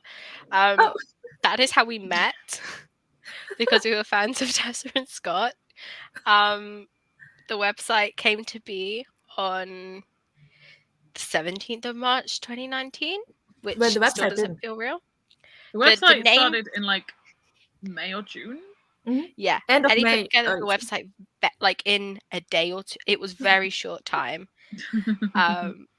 And yeah, she messaged us being like, I can give you guys a website. And we're like, what? Yeah. Oh no, don't remind us. Oh god. Maybe it is. Maybe it was a secret baby. We're not in a basement, but we can pretend we are. I mean, is Kate Middleton somehow involved with the secret baby as well? I feel like there's a tie in there that we're. Oh my god. Oh god. Law upon law upon law. And I feel like new fans won't even know what we are talking about. This is such a. Oh yeah, that's true. Yeah, if people have come into skating post Tessa and Scott, they won't know about the basement babies or whatever. And that's okay. You know, yeah, that's okay. Don't learn the law. Don't learn the law. Moving on. Favorite skaters. Anna didn't. Yeah. Sarah, go first. Yeah, sure. She moving on, and I was like, oh no, next question. No. And then moving back to the question. Favorite skaters currently competing. I've got to say Marjorie and Zach. Valid. Everyone could have guessed that, but yeah, I think that well, so it's obviously my current favorite skater is Dennis, which is obvious because I try not to talk about him too much, but I usually fail. But because for whatever reason, when I started getting back into skating, I was like, I just want to pick somebody to root for who's not in the top. It'll be more fun if they're not like competing for medals. And I was like, this kid seems fun. And I imprinted, and then that's that. But all time is definitely Michelle Kwan, because that's the skater that, when I was a kid got me into watching skating, and still is like the iconic one for me.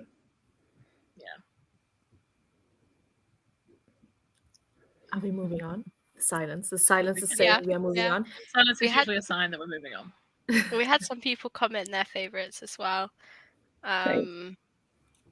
Johnny saying the Duchenets, and Karen saying Marjorie and Zach's rhythm dance probably the best of the season. Agree.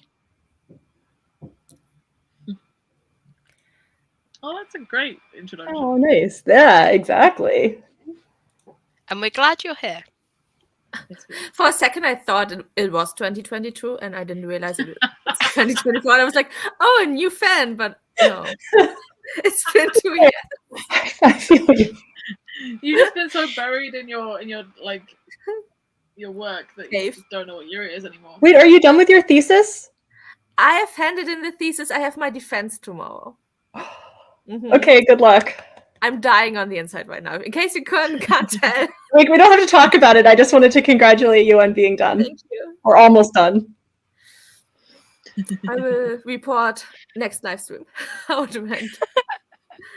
Thank you, Daniel.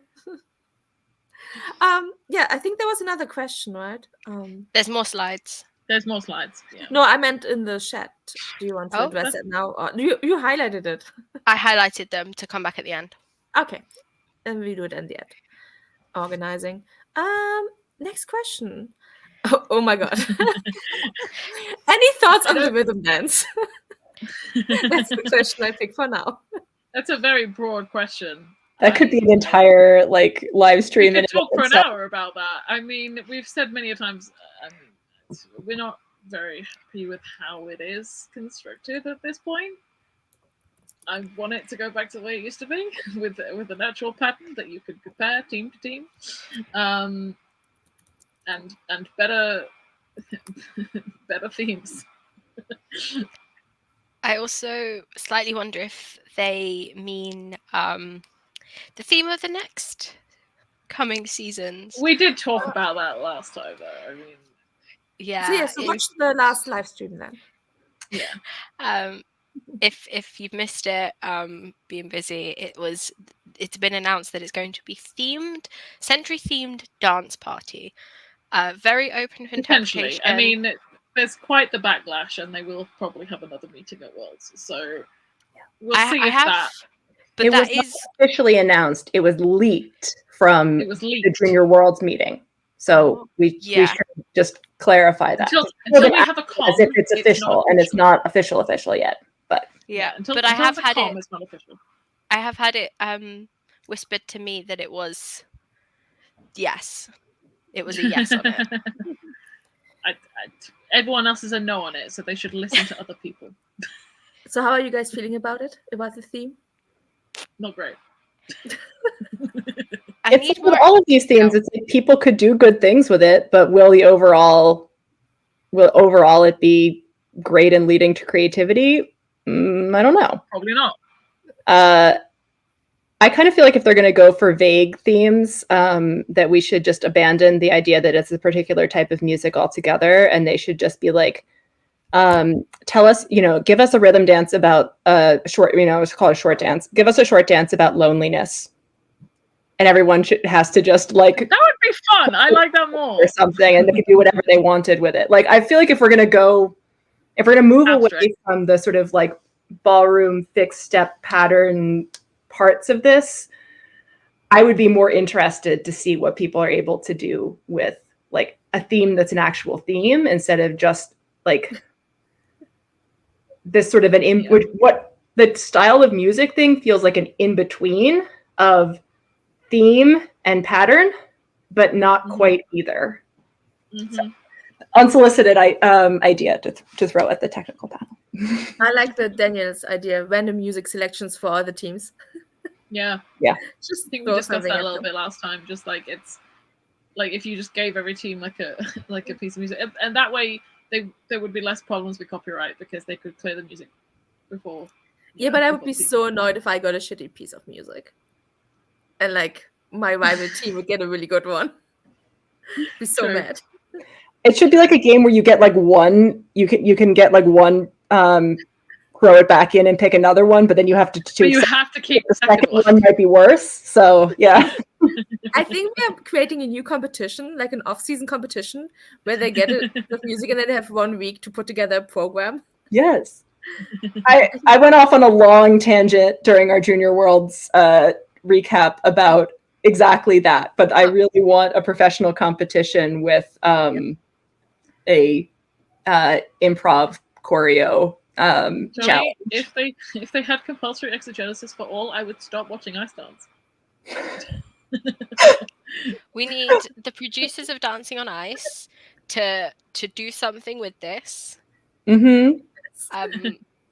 There is something here. Mark? Yeah. So in my ideal world, we team up Mark and Sandra Bezic, and we make them sit down together and design this competition, and then pitch it to all of the people at the TV channels, and that this should be. We would like 50% just for the idea. What are you saying? We should be the judges for having the idea. But only on live stream because we aren't living in the same country. So we just be just put up a bunch of screens. It'll be like 2020 again. Oh yeah. Yeah, they did that. They did stuff like that with that's fine. Like the X Factor back in the day, where they had just had a wall of audience rather than an actual physical audience. I would love that. Okay. We should move on. What are your top 3 Mao Asada's programs? I don't have 3 the energy to look into that right now. She's an amazing skater. I just don't have 3 programs. I'm gonna go with the. I'm gonna cheat and give my combination for these 2 questions of the Mao Asada program and favorite costume, which is that I feel so I basically missed Mao's competitive era in that it fell during the period when I wasn't watching skating from basically like 2006 to 16.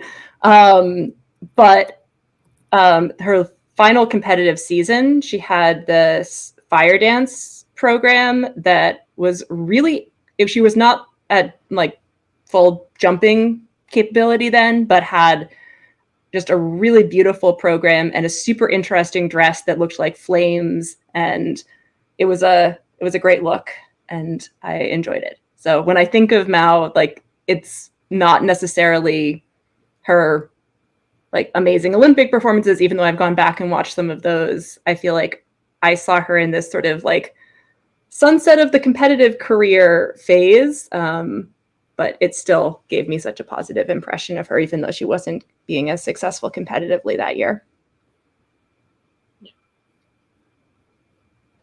Sorry, I forgot. Which program did you pick just now for the costume? Like what was I did the same thing, the fire dance program. I just looked that up, and that would also be my pick for favorite costume because I just looked it up and I didn't pay attention to the program you were saying. So sorry. I was distracted by Googling. Don't remember what my favorite costumes are, honestly. Like I know Yuna Kim had one that was like black and like high neck and with like lace in the middle, and it was like black and purple or something. I really love that one. Also, I'm always obsessed with what the Korean ladies wear. I think they have the most incredible costume designers, and it just the costumes look so light, but also like there's so much effort been put into them. I just think they're incredible. Also, the Yutsu Hanyu origin costume, like I can't explain it. Yeah, like it was black and it had like a lot of intricate details. It was really pretty. Oh, Shoma's costume from his oboe short program that he had like 12 different versions of, but that had this like across the shoulder sweep and then sparkles. I was a big fan of that one. I cannot picture any skater right now.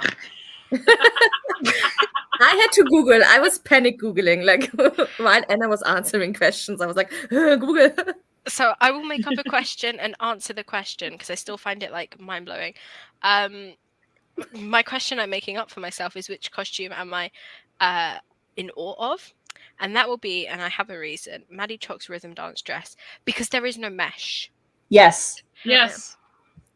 And for that reason Agreed. alone, she is my winner.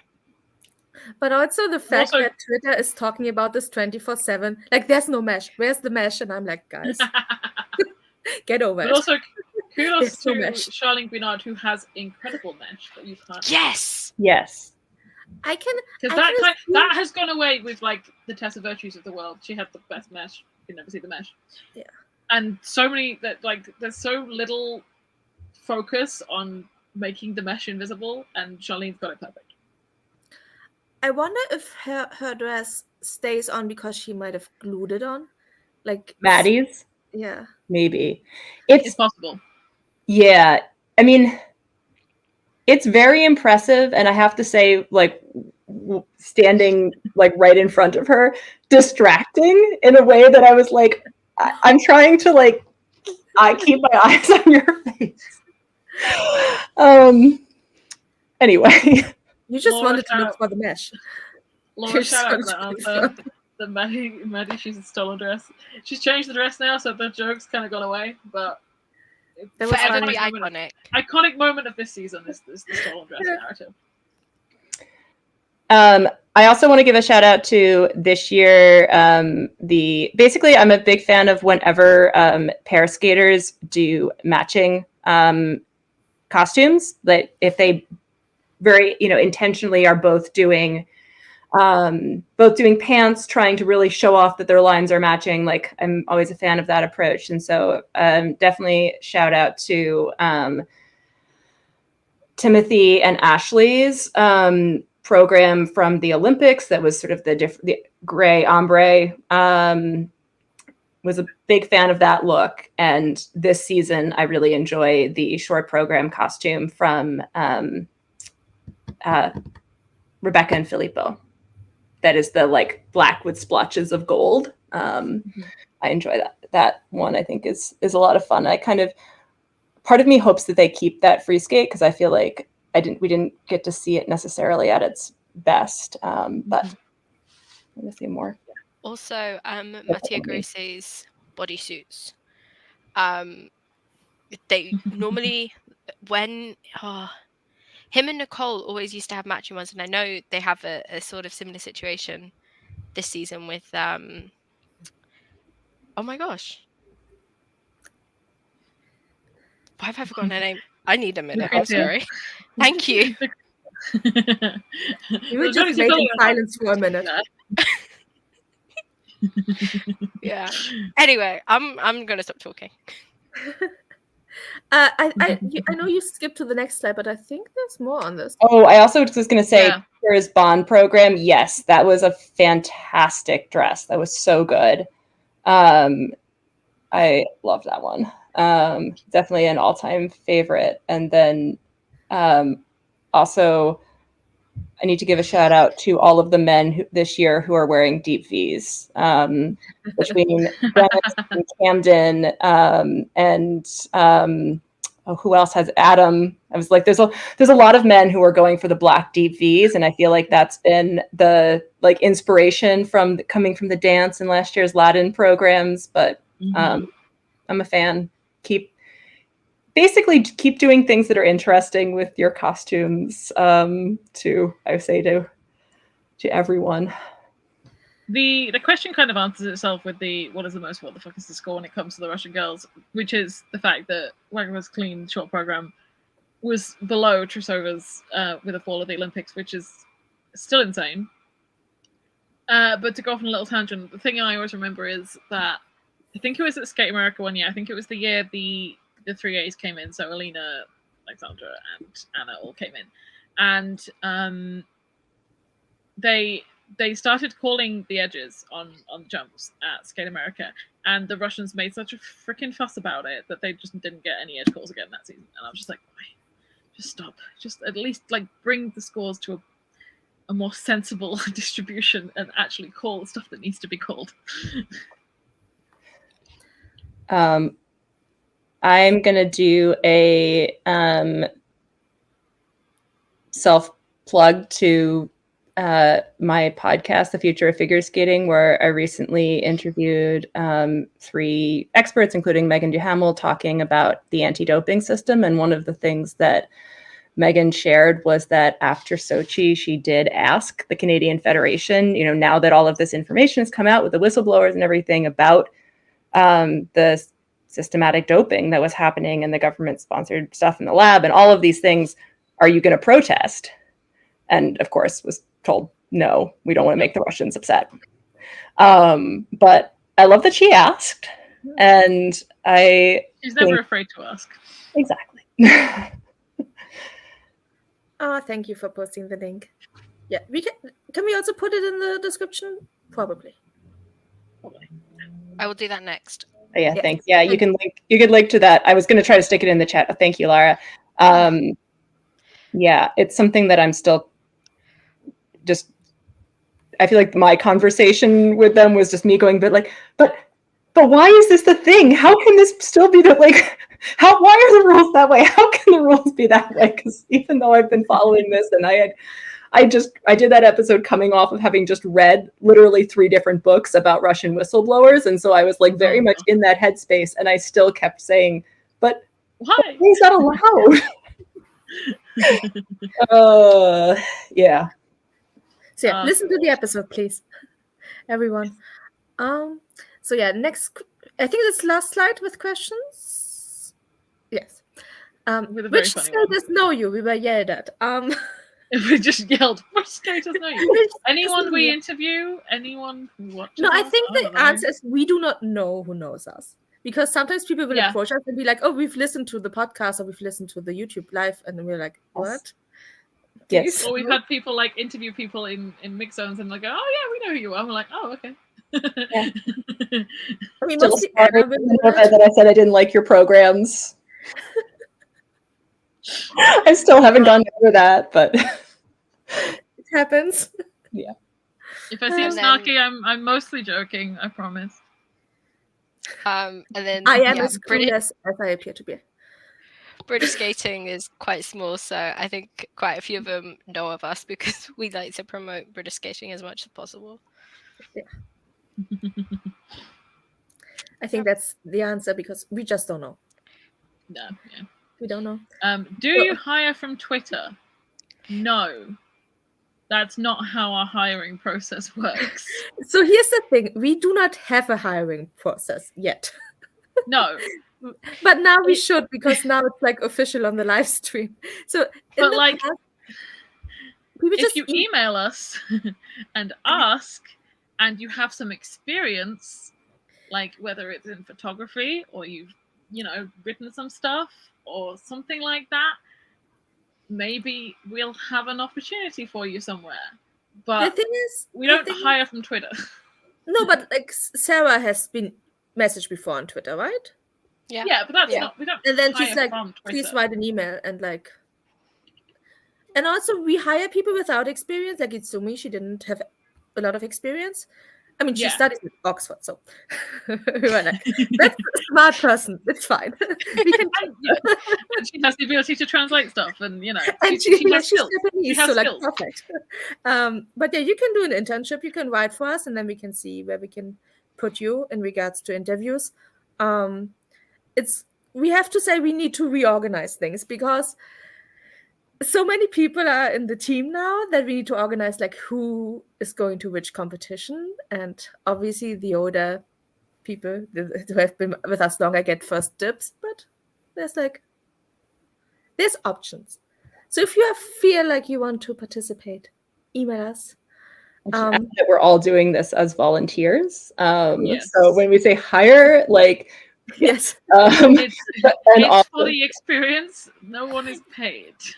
If you go to competition, you get the opportunity to see your favorite skaters behind the scenes, which is something. And you get into the competition for free. You have to work a lot, but the competition is free, except for travel. It's also food. Just to go into our process slightly. It's not like you are working alone. we are always at the other end of the Yeah. chat if you need help conceiving questions or if translations or whatever. Like, we're usually around, like, so it's not like someone is just out there by themselves. We're always there.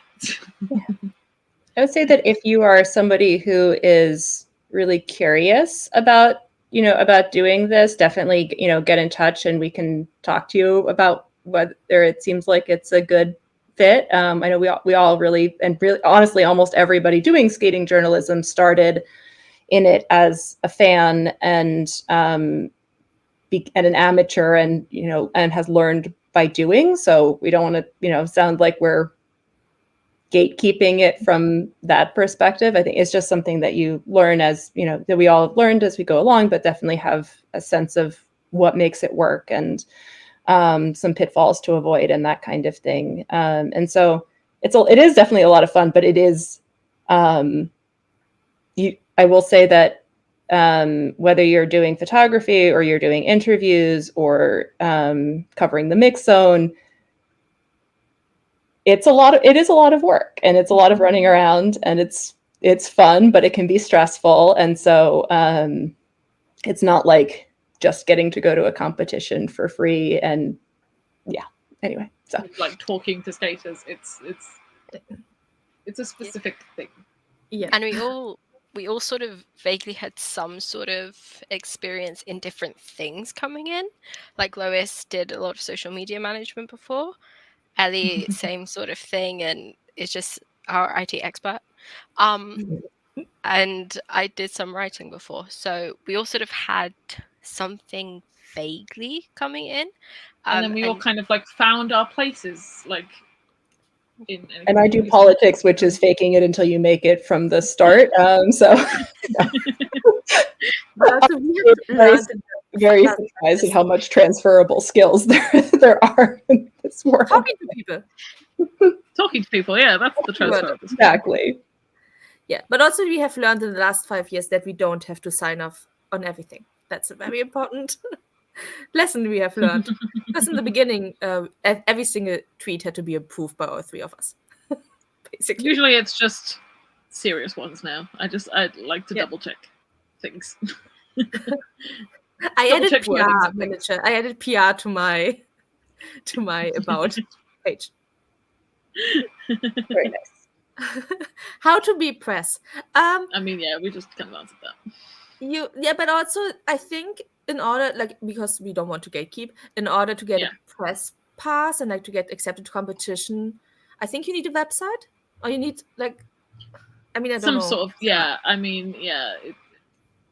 It depends on the level of competition and who's managing the press for it. I would say that if you if you are going to take it seriously and you want to go be and you want to start learning how to do this and you think, what I want to do is, I want to interview a few people, or I want to take photographs, or I want to create yourself a little presence, create yourself a website or a blog or whatever, and that you can show to people, but try going to a small competition first and see what it's like I did not follow this. I went to a Grand Prix as my very first competition that I had ever been to, much less as press. But for often for challengers or other smaller competitions, there tends not to be a lot of media at them, and the local organizing committees tend to be a bit more relaxed. And so you should obviously still treat it professionally, but there tend to be more open to people coming in who don't already have as established a reputation, whereas the major championships, I mean, I think we are very grateful that they are, not requiring you to have a press card or to be doing this as your full-time job to be allowed in to be media accreditation. But they do, expect a certain track record typically to be able to get accreditation for those larger events that are managed by the ISU. Yeah. And also our growth, I was going to say, our growth was kind of helped somewhat by COVID, even though COVID was an awful thing, because things became remote for a lot of opportunities, and that was easier for us to get into. Because at the beginning, it used to be you need a press card, and we don't have that. So German things kind of moved German on. press people still owe me €60. They never paid me back. Oh my god, yeah. Because I forgot about that. you could just like pay €60. Like it didn't say anything specific on the website, so I just said pay €60 and send in my application, and they never got back to me. They never got You back should to you. chase up on Yeah, that. you Yeah. really should. It was 4 years ago or 5 years ago or So something. yeah, like yeah, in a way, like COVID kind of helped us grow and become more established, because it was a little bit easier to get into things at that point than it had been prior. Yeah, Skate Canada were the first people to like not have, because US figure skating, for example, has strict requirements. Skate Canada also has requirements, but they didn't have like a press pass requirement. So when like I emailed and applied, they obviously, you know, I said who we are, the information, and then they said yeah. But I know the ISU, for like ISU competitions, have added some requirements, and it's like you can't be an influencer now to get media, and you also you can't be an individual posting on your private social media accounts. So there's like some rules with regards to that, but yeah. Also, once you have a name for yourself and you have networked a little bit, you know people, and then you can just email the people and be like, hey, what's up? We would like to get some media. Exactly, which is why, you know, I was laughing at that, the influencer personal thing, because I was thinking about the times when somebody like, you know, Polina Edmonds maybe would have been had accreditation, but she's Polina, like, so that's going to be under a different category. So, but I think in general, I would say that the press corps is tends to be a pretty welcoming and supportive place. It can be a little intimidating at first doing this in a competition setting, but the skaters are almost all very welcoming. And so I found that, you know, the sort of imposter syndrome of, I'm just a person and I'm not a professional journalist. I'm just trying to figure this out. As I've said a couple of times, the fact that this year I found myself like signing on to a press conference for the US Olympic Committee and asking a question like right after somebody from the Wall Street Journal, I was like, oh, maybe I am a journalist now. So this thing can happen by stages. I'm still mad when like people approach us from the BBC or like from, what was it, the Canadian one, and then they don't use us. And then Like, they don't what use they us, would yeah. provide us. No, Excuse I me? know. I give lots of information on background to the CBC, and then they put Jackie Wong saying the same things on, but that's okay. Like, don't get our hopes up. I remember when the No hard BBC feelings. contacted Sarah for the documentary. There was like a documentary. I remember that. Oh yeah. Did you sign NDA? Was I not allowed to say that? No, they just, I mean, they were like, we're not talking about it yet. But when I went to Sheffield in August, I think it was that year, there were signs up that they were filming anyway, and like big cameras following people around. So there was a clue that something was coming. But yeah, I got asked about it was after PJ's interview I got asked, and then just nothing else happened. Yeah.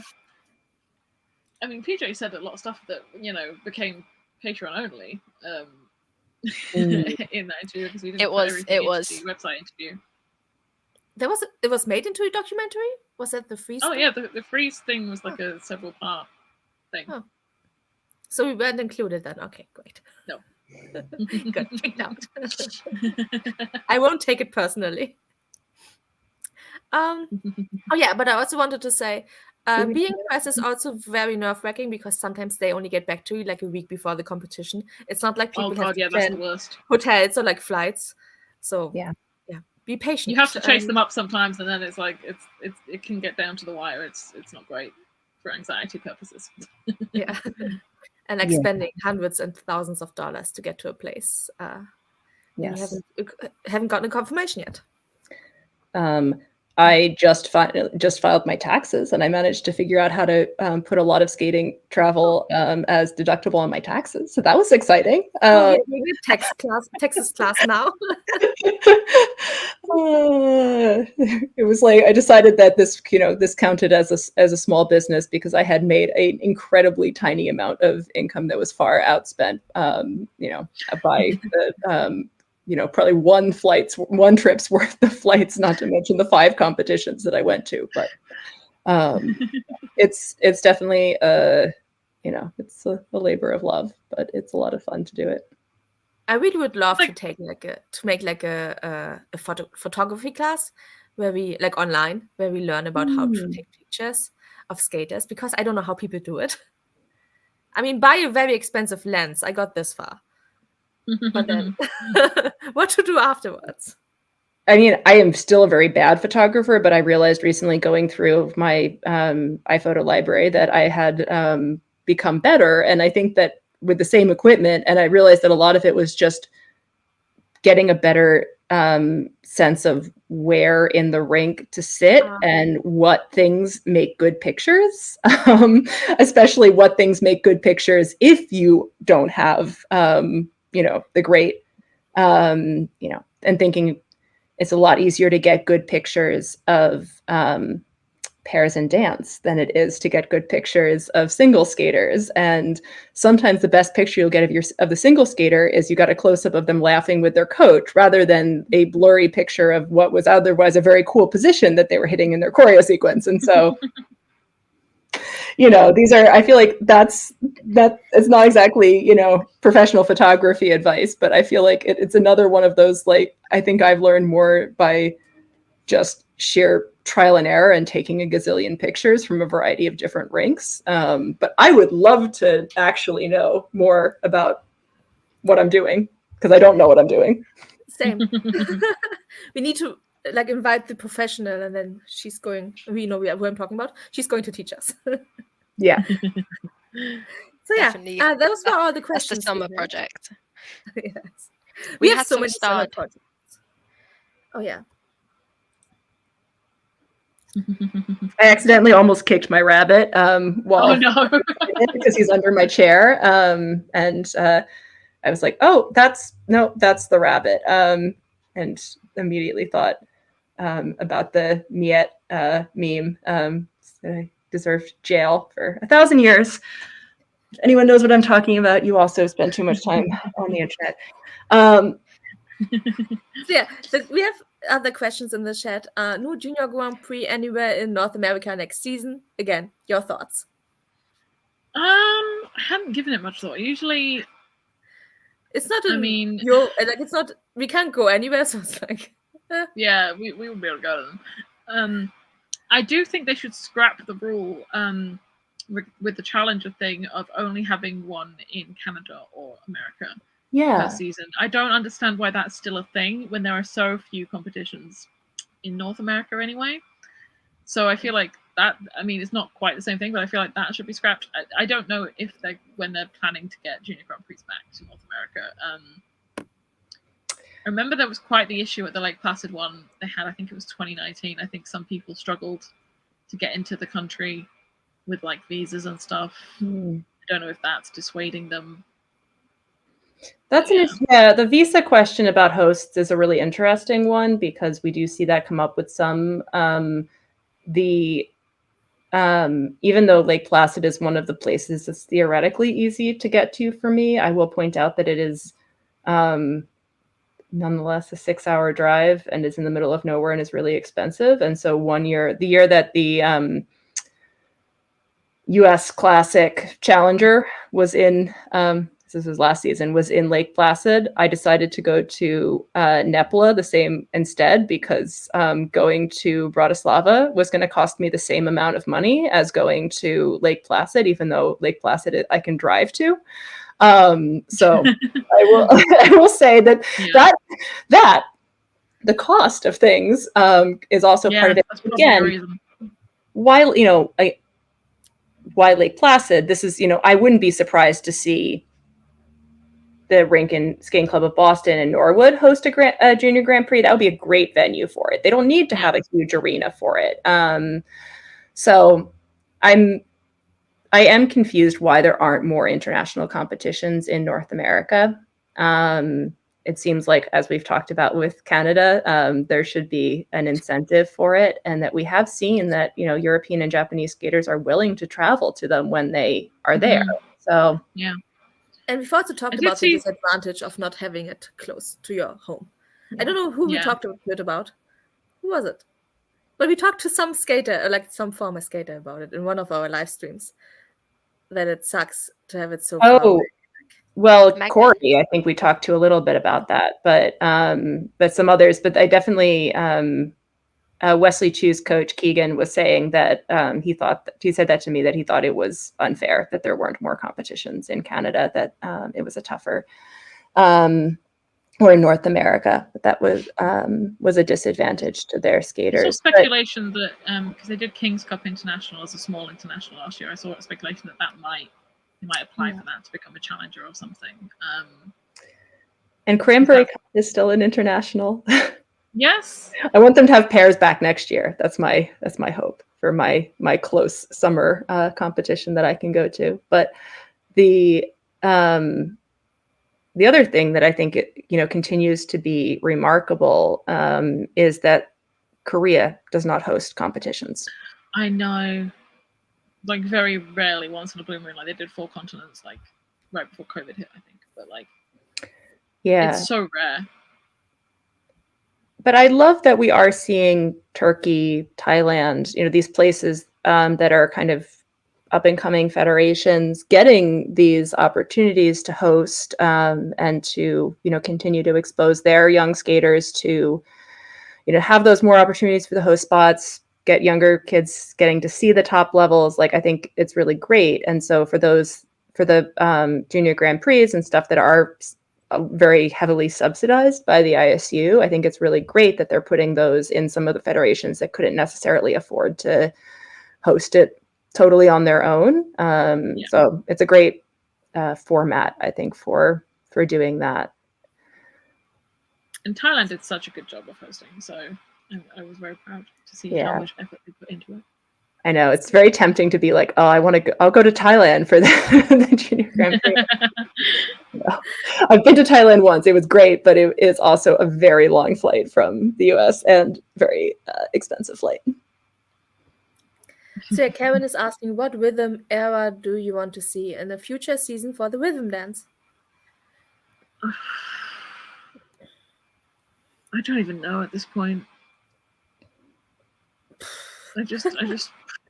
I'm so annoyed with ice dance in general at this point.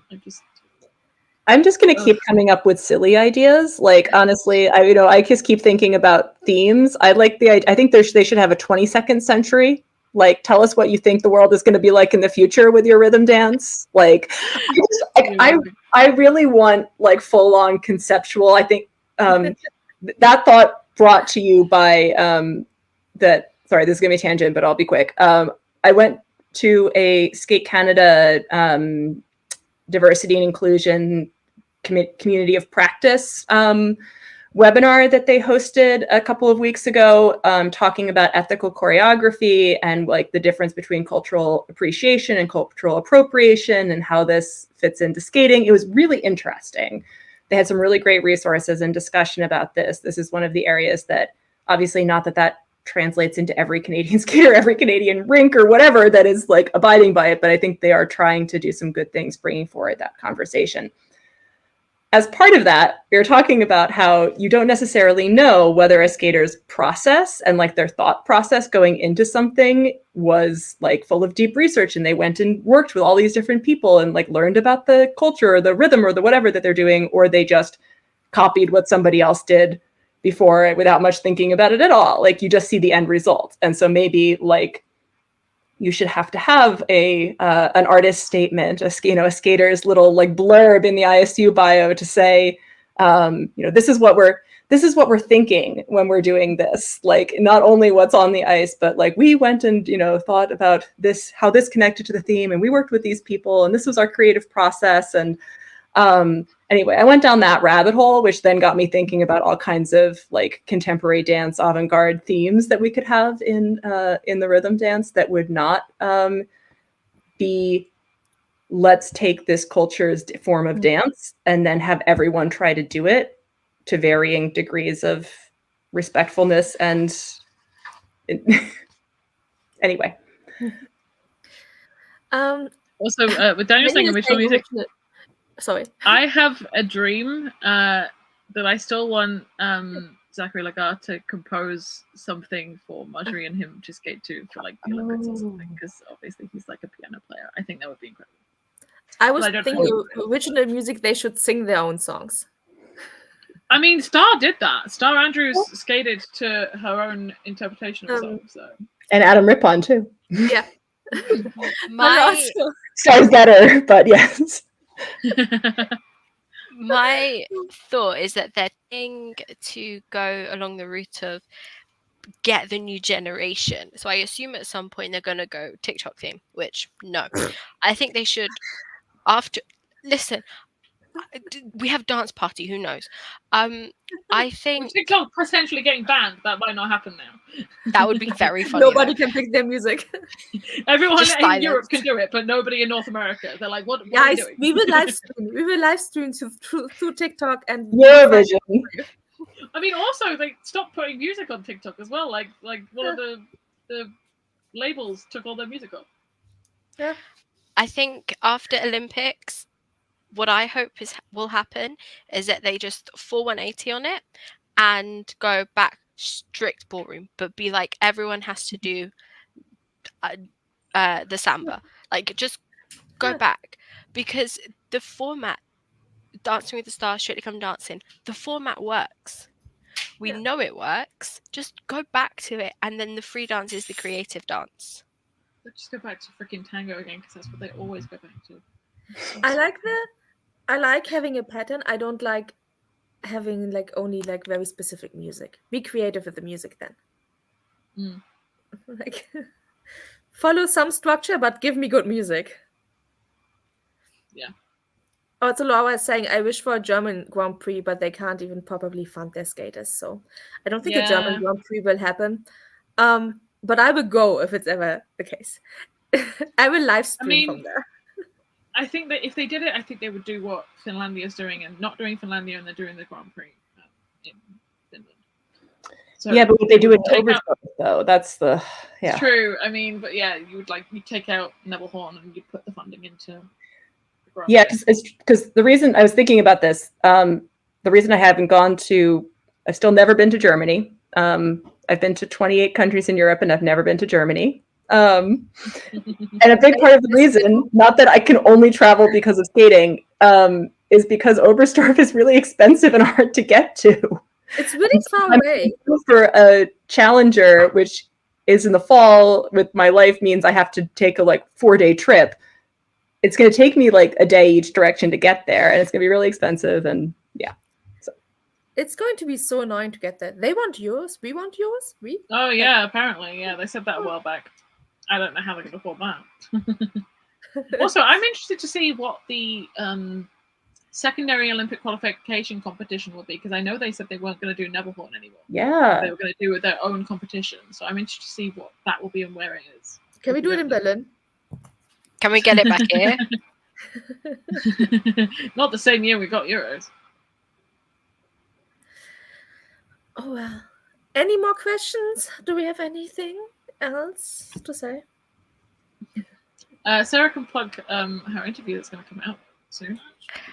The interview that I have not worked on yet, but yeah, I have it. You have to get it out before the rhythm dance starts.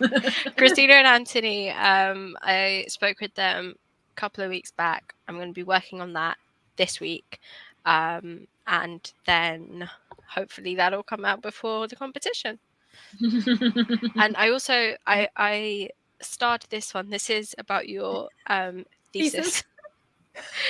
I thought it was great.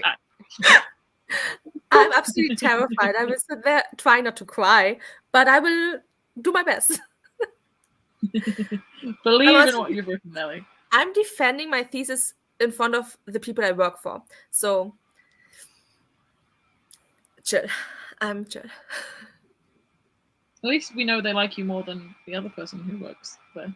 All right. Well, I would say my plan for Worlds. I probably will do more interviews in this, but the one person that I have started prepping for is I really want to do an interview with Walter Virtanen. So, if that holds out, I don't know what he should pick his season opener carefully for next year because he will be winning it. Yes.